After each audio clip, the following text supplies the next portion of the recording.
How you gonna walk through this world? It's so easy to misstep.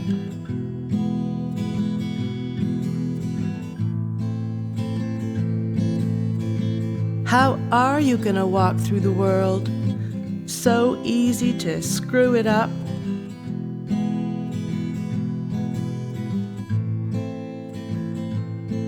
You gotta rise like the sun does every day. Rise up, look above. The light feels something like love.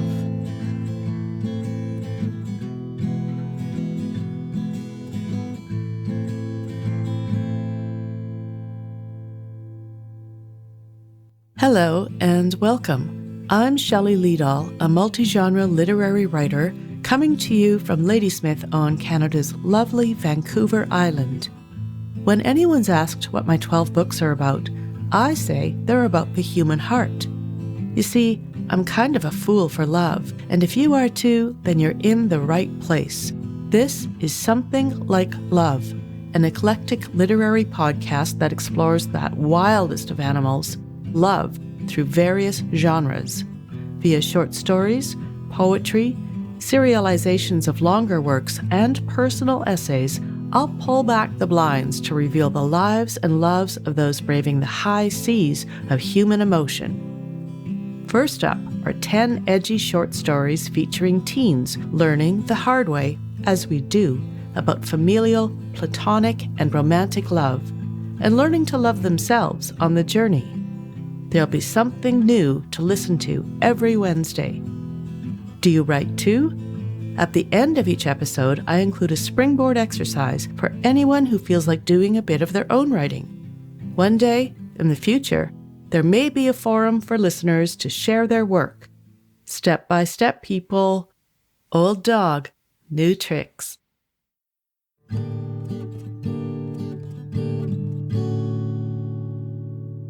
Before I was old enough to have a social insurance number, I earned money like many young people did and do by babysitting. I have fond memories of babysitting for a number of different families in my hometown of Meadow Lake, Saskatchewan. And likewise, my own children also earned their adolescent spending money via regular babysitting jobs in Saskatoon. This next story concerns a young girl who took on a babysitting job that did not turn out well. The setting is a police station interview room. The main character is Jade, and the story is called Thursday Nights and Saturday Afternoons.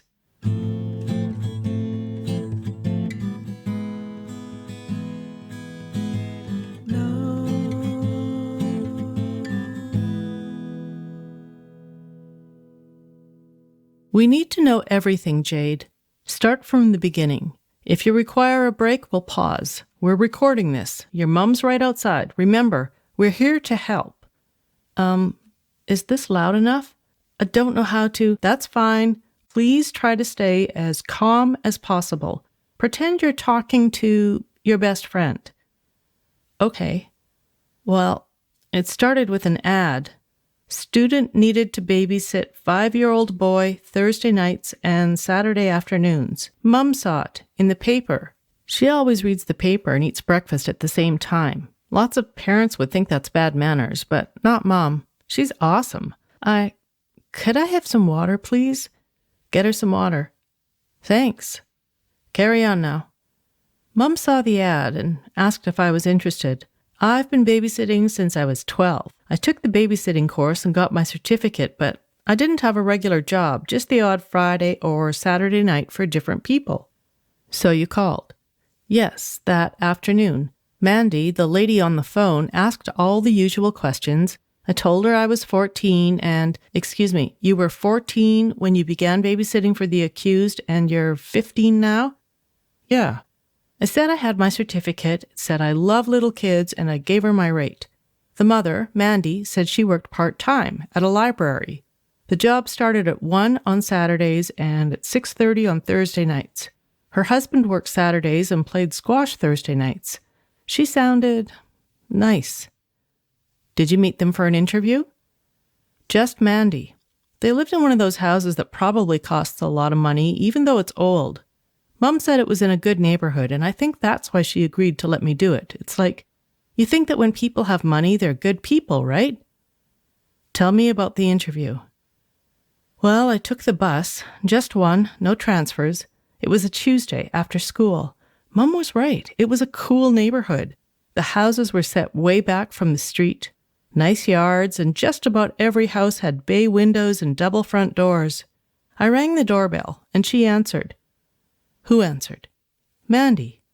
She was pretty. She smiled at me and asked me to come in, not to worry about taking off my shoes. She seemed really nice. I guess she was about 35, maybe a little younger. Younger than my mom, I think. We sat in the front room by the fireplace. Mackenzie, the boy, was playing with plastic blocks on the coffee table. He was cute. I liked him. I liked them both. And the father, Paul, was he there? No, Mandy said he was at work. So you felt comfortable? Sure. She showed me around the house and it was really neat, probably because she was home most of the time. They had one room that was all windows, like a solarium. Lots of plants and paintings. Kind I guess you might see in a gallery, not the kind you buy in a department store. The little guy was quiet for a kid, but he sat there playing with his cars while we talked, and I thought it would be okay. We arranged things so that on Thursdays, because I'd finished late, either she or Paul, whoever got home first, would drive me home. What about the child on those nights when only one adult was there? Either Paul or Mandy, whoever was there, carried him, sleeping, out to the car and drove me home. When did you first meet Paul? The first Saturday I babysat. He wasn't there at first, but he was home at around 5. I already knew what he looked like because they had pictures all over the place, pictures of them with the baby, wedding pictures in the bedroom. You went into their bedroom? Well, yeah. I looked around. Is that wrong? It might be ethically wrong, an invasion of privacy, but no, you couldn't be prosecuted for snooping. What exactly did you find? Pictures? They weren't hidden or anything. They were sticking out of an envelope on their dresser. I'm going to need you to be specific, please, about the photos. Well, they were pictures of them doing it. Do you mean engaging in sexual acts? Yes. Sometimes with each other, sometimes with another person, male or female. The third person was always younger. About how young? I don't know. My age young, I suppose. It's like they purposely didn't take good photos of their faces. What did you think about your discovery? I thought it was none of my business. I wouldn't have guessed they were the kinky type, but you never know, I guess. I felt a little strange, them being parents and all, that they were into that sort of stuff. Did you tell anyone? No. I mean, I shouldn't have been poking around in the first place, right? I was embarrassed to tell my mom. I mean, those pictures were pretty sick. So you kept quiet about it. How many months had you been sitting for them before the day in question? About 2 months. I started in August, and the day, it's okay. Take your time. It happened in October, last month. Paul came home. We talked for a bit. He asked me about school. What was your impression of him before the event? Well, I thought he was okay.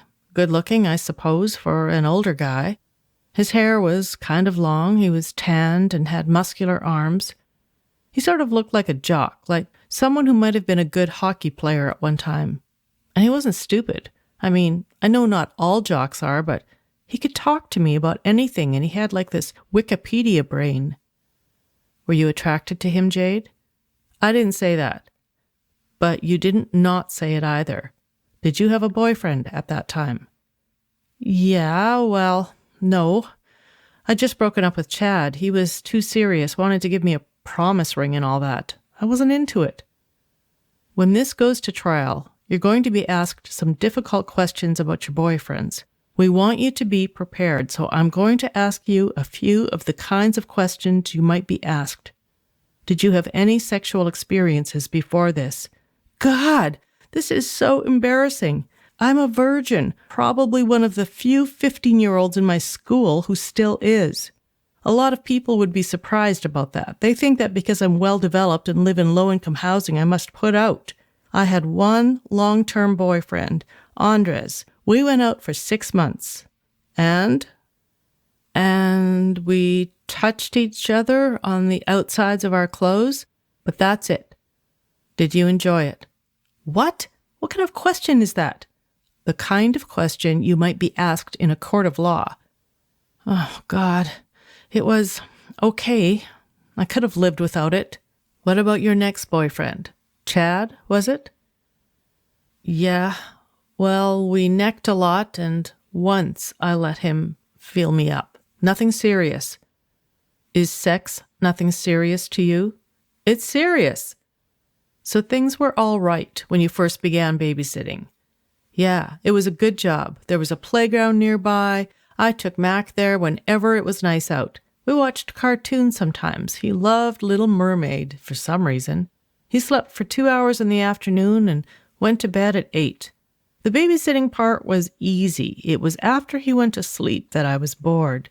I took my homework, but I didn't always do it. Too tired. Did your relationship with the accused change much over the first few months? No, not really, except more and more often, Paul would be the first one home. If they were both home at the same time, he'd offer to drive me back to my place.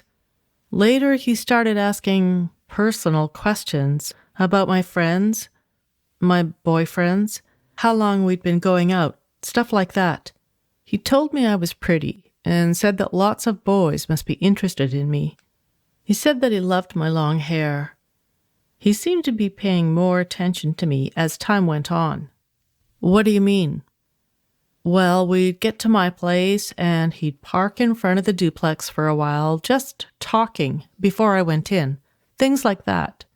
Did you like the extra attention? Did you flirt? Maybe a little, but I'm not into older guys. Seriously. I just thought he was being nice, and I guess I was trying to be nice too. I don't have any kind of daddy complex. That's disgusting. What else happened? Paul gave me a CD. He said he was walking by a music store, saw it, and thought of me. He gave it to me when he dropped me off. I didn't tell him. I mostly download music. Then what happened? I said thanks, and he gave it to me. He put his hand on my shoulder and squeezed it. I was super uncomfortable. It felt different. I got out of the car and I went into my house. Did you tell anyone about the gift or about him touching you? No. I didn't think Mum would approve of the gift, and I thought his hand on my shoulder wasn't exactly a big deal. Were there other gifts? Yeah, a sweater, perfume, a jacket, some smaller things. He once gave me $60 and told me to buy something nice. Okay, you're doing great. Now, did anything else change in your relationship after the gifts started coming? Yes. He started to get a lot more comfortable with me. What do you mean, Jade? Can you be specific? It's important. Well, he'd walk into the living room without a shirt on, or he'd go to the bathroom without closing the door all the way so I could hear him going. If I would have turned to look, I'm sure I would have seen him. And you didn't think that was strange? I didn't really know. My dad left when I was 6, and I don't have any brothers. I thought maybe that was how men were, pigs. Regarding the gifts, did you think you were encouraging Paul? No. Well, I don't know. Did it ever cross your mind that he might expect something in return for the gifts? I might have thought about it, but I always pushed it out of my mind like I do when I have a big test coming up and I don't want to study for it.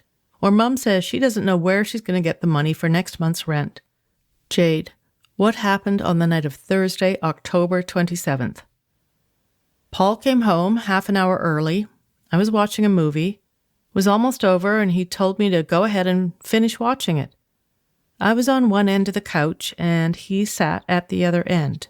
He got us each a glass of Coke. The show ended, and I got up, but he wasn't preparing to leave. He just sat there on the couch. Carry on. I said, I think I should go now. He asked me how I liked the jacket he'd bought me. I said I loved it and thanked him again. And he said, "How about a hug?" I thought that was pretty freaking weird, but I leaned over and hugged him. I meant for it to be just a quick hug, but he put his arms around me and held me tight. Then he let go and patted the couch. He told me to stick around for a bit. It was still early. I wasn't scared and I didn't feel threatened, so I sat down. He talked a bit about his job and about his sailboat. He asked if I wanted to go sailing with him and his family in the summer. I've never been sailing and said it would be great, but doubted Mum would let me go. She's always been terrified that I'd die of drowning. I don't know why. I swim like a fish. Anyway, we were talking for a long time, I guess, and then he began touching my hair. It was still kinda okay. It felt parental. Then his other hand went lower, on my back, rubbing in little circles. He sort of crouched down, and then he put his mouth on my neck. "Did you try to get away?" "Not at first. I just said, 'Paul, please.'" He was moaning, and then he started kissing my face. I said I had to go, and I tried to push myself away, but he just held me tighter and told me how pretty I was. He pressed his lips on mine hard and put his tongue in my mouth. I was scared. He's so much bigger than me. I thought maybe I should go along with it, that if I kissed him once, maybe he'd stop and let me go. But it didn't work. He didn't stop. "You kissed him?" "Yes." And then I said, "No."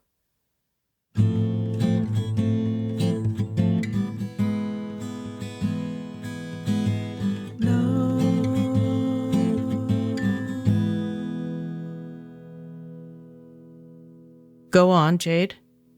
It was like he didn't hear me. He moved his hands down my sides, then to the front, so he was touching my breasts. I thought of screaming. "But did you?" "None of the neighbors heard." I didn't want to wake Mackenzie. How stupid is that, eh? Paul was still kissing me on the mouth and neck, and he pushed me back on the couch. He laid on top of me and started to rub back and forth on my body. I could feel his thing. In court, you'll be expected to use the proper words. Okay, I felt his erection. I started crying and I could hardly breathe with him on top of me. He pulled up my shirt and touched my breasts. "Were you wearing a bra?" "No." "Is that a crime?" "Of course not. Please continue." He was fumbling with the zipper on my jeans, and then I looked up and she was standing there. Who was standing there? Mandy. We didn't hear her come in, and the TV was still on, and it was turned up loud. What happened then, Jade? First, she froze. Then she said to him, "You said you were done." She told me to get my jacket on. I didn't say anything, got my jacket from the hook by the door. "Go on." I stood outside and waited for her. It was just a minute, maybe 2. She drove me home like a robot. When I was getting out of the car, she said, "That didn't happen." That was a week ago, Jade. Why did you wait to tell anyone? I thought they might think I was to blame. People tell me I'm pretty. I'm sort of popular at school. I've seen on TV how lawyers can twist the facts around to make it look like the victim asked for it, and I didn't. But I wasn't sure I wanted to go through with pressing charges either. I didn't think I was smart enough or strong enough. I watch cop shows, you know. I know what victims go through. I guess I really wanted to avoid something like what's happening right now. It's not easy, you know. What happened when your mom came home today, Jade? Mom found me in the bathroom. I'd chopped off all my hair. Do you know why? Doesn't take a genius. I don't want to be pretty anymore. Jade, your mother says you were also crying and you didn't respond when she said your name. She was very, very worried. Did your mother make you come talk to us? No, it was something else. It was, I saw it in the paper again. The ad, Thursday nights and Saturday afternoons. He's going to do it again. You're a very brave girl, Jade. It's not my fault, right? No, it's not your fault. Will he get away with it? Not if we can help it. But his wife's defending him. She's saying you seduced him and you set him up. That's not true. I have nightmares. Jade, it's okay. Henry, get some more water and get her mother in here. I didn't want it to happen. It's not my fault. Tell me it's not my fault. It's not your fault, Jade, and we will do the best we can. That's all I can promise. We'll do the very best we can.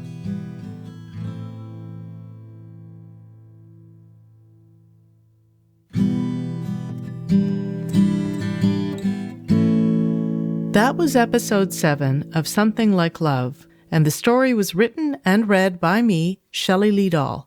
Music, well, you can blame that on me too. The story was produced by Zak Cohen. Do you feel like picking up a pen? I have 2 suggestions this week. One is to write about an incident you'd like to erase from your memory. Writing can be great therapy. It's one reason journaling is so popular. You don't have to share your work with anyone. You can write out a negative experience, and at the right time and in a safe place, it can be healing to take that work and burn it. My other suggestion is to write a story in interview style, as I have. It's a bit like playwriting, as the focus is on dialogue. Maybe the interview is for a job or a new roommate. Perhaps the interviewer becomes the interviewee.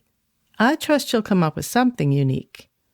Please join me next Wednesday for episode 8 of Something Like Love. I'll be delivering a story about a girl who's grown up uber fast within the world of professional modeling. The story's title is a question. Can you double Dutch?